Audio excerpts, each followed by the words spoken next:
Hello, I'm Jevin Jensen, Research Vice President with IDC. Today, we're at IBM Think here in Boston, and I'm joined with Ajay Patel. Ajay, tell us a little bit about yourself. Hi, thank you again. Great opportunity to be here. I'm responsible for the Aptio business as well as driving the larger software growth strategy for IBM. We're in some interesting times here, macroeconomic, geopolitical. How is that affecting your clients and how you go to market and work with them? You know, as our CEO this morning said, we're in a dynamic environment. Uncertainty is really the course of the day. That's what customers are struggling with. And as they start looking at, the biggest question they're asking is, how do they get handle on their current cost profile, as well as how do they plan for the future? And it's not a one-time, so how do they be nimble or dynamic to respond to the changing business needs?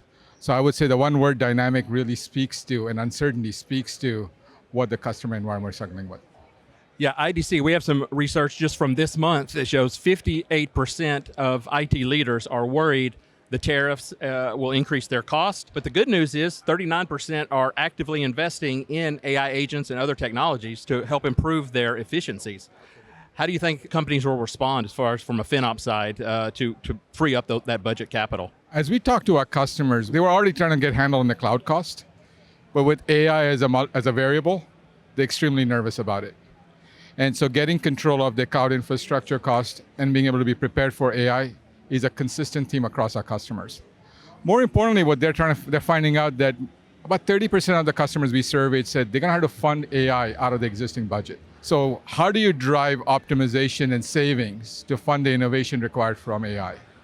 Another third are expecting AI to drive some kind of benefit or productivity gain to fund the AI project. So how do I link the business outcome back to so I can make the forward investment needed in technology to realize the savings so I can then fund the project? So it is an environment where cost transparency is critical. Being able to link the value or the outcome of AI is becoming increasingly important. And they're starting to say, which of these AI experiments should I put in production? They're going to realize the benefit my customers are going to realize. What makes AI so difficult? This is not like running an ERP system or getting a warehouse management approved. Even going to the cloud, we had new challenges there. What are the new challenges with AI as far as from a cost standpoint? I think the AI challenges fit in two buckets. I would say one on the technology side, just the disparate nature of the technologies out there. Which model do I use? You know, how do I make sure that I'm doing responsible AI? Do I have the right data? How do I get the data in a format that we can even make some value out of it? How do I then translate what I'm doing in AI down to operationalizing the AI? What are my skills that I need? So across the board, we're hearing more and more that AI is just not another technology phenomenon, but it's something they're going to have to prepare for, plan for, and make sure that they get ahead of it, both from an infrastructure perspective and from a business perspective. We've heard the phrase AI for FinOps, like what you've done with Cloudability, adding that AI capability to it. But what about FinOps for AI? How can that help? No, absolutely. So we look at AI in two dimensions. One is how do we use AI in our FinOps tooling itself? And second is what's the value of AI for investment management for our customers? From a product strategy perspective, we look at AI in kind of three themes. How does AI help drive automation? Second is how do I provide smarter decisions because of AI? And third one is how do I drive personal productivity for our users? That's how we look at our product teams as we think about investment of AI from a FinOps platform perspective. On the other side, our customers want to apply AI for their own. And I would say broadly, it's around the theme of investment management. Am I working on the right things? Am I realizing the TCO or the value from my AI investment? Am I prepared to make sure my infrastructure is right size and I can unlock the value? And how do I do that in a secure governance way? And so between the data Watson stack as well as the FinOps stack we have, we're able to provide the full solution for both our use cases, but also for our customer use cases. Well, we found, looking at 2024, the AI pilot projects that enterprises undertook, about 80% of them didn't go into production.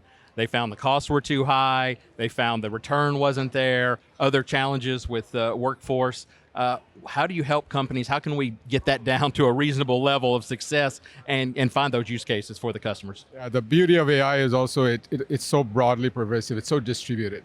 The downside of AI is broadly distributed and pervasive. We're seeing customers start to provide a center of excellence to start with, to make sure they start putting some governance, some best practices in place. From our technology perspective, we help our customers gain handle on their current baseline cost. We help them identify their prioritized projects. We help them understand the skills and the resources they have available. We allow them to apply AI to the right initiatives and then track the benefit realized. So more and more customers asking us to say, am I realizing the value from my technology investment? Am I building the right intelligent applications? Am I driving the outcomes I want for my business? And Aptio at its core, it's about technology and value management. We're making sure you get the most out of your technology investment, your people investment to realize the value. AI really brings it to the forefront. It's making that urgent need to act now. So it's driving a lot of interest in our product line right now. What differentiates yourselves from the many FinOps vendors? It's a big market. There's a lot of players. What differentiates IBM? And No, Aptio? absolutely. Look, we are in a very competitive market. We have 80 plus vendors in the FinOps vendor community. But when you really net it out, which customer is running at enterprise scale? At Cloudability, we process over 10 trillion rows a day. 10 trillion rows. We have 11 petabytes of information. So when you're looking for an enterprise player who's global, who can be available in every market you want to be and process at the volume and speeds you need, there's nobody else. So I would say performance, scale, availability, that puts us in a different league by itself. Second is we've assembled an incredible suite of capability. So the breadth of capability you need today to compete in FinOps, that look, if the CSPs are really good enough, they provide you good enough FinOps. We have a lot of point players who do one thing really well.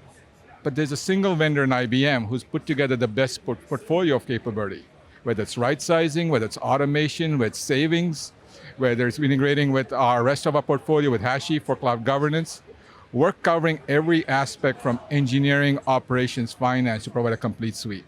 There's nobody else in the market, and the market recognizes that. If you look at the Forrester or the Gartner, I was teasing my team, I said, any more and we'll be off the screen because we're as far right as you can. So we're excited, and our customers are really speaking with the business we're getting with them. Yeah, I was impressed with the integration, not just with the products you mentioned, but with Instana, and I'm sure Cube Cost is coming, and of course Turbo. You even bundle it with Turbo to really add value to that bundle and deliver it for the customer. Absolutely. If you go down to the Think Expo, you'll see a demo today live, Instana and Cube Cost integration. Oh, nice. You'll see a beta version of Cloudability Governance that has HashiCorp, Terraform integrated with Cloud Cost Management with Cloudability. If you go to Turbo and KubeCost, you'll be able to take actions from KubeCost on automation through Turbonomic. So this is real. It's available now. And you can start to deliver the kind of value they're looking for. So our customers are starting to see this as a suite of integrated capability tailored to different personas, but all acting in unison. And it's really exciting to see the momentum we now have.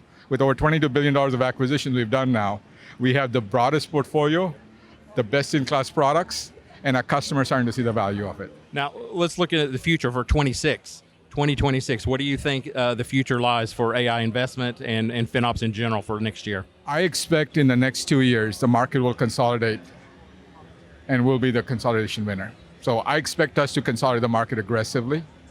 The KubeCost acquisition has triggered a wave. Many of those startups are now calling us to see if they can be part of our portfolio. So I see consolidation clearly in the horizon. Second one is customers want a platform. FinOps is moving from being a technology to be an open platform, part of a larger automation platform. They want to be able to take the data, act on it, make it available to where the action is. So we're moving from reactive to proactive. We're moving from being a central function to highly distributed, making the data available to an engineer, a finance, an executive in the context of what they need to do. And last is we're going to see AI pervasive in our platform and being applied with agentic infrastructure like Orchestrate, being able to take some of these capability and weave it into the business workflows. So I see an exciting future for us where we become mainstream across the board in terms of how we deliver value for our customers. Excellent. Any final words or conclusions to wrap us up? No, I think if you've been at Think, the energy and momentum, I would say the final words are the ecosystem is starting to gear up. We're seeing a lot of excitement from our partners. I've had a lot of interesting partner meetings the last couple of days. And I think we're going to start to see a scale dramatically this year as the IBM ecosystem also engages with us and takes the product and markets together. I just want to close and thank everybody for watching today, and thank Ajay, and especially take him up on his offer. Come down to the show floor and see that integration for yourself. Thank you so much.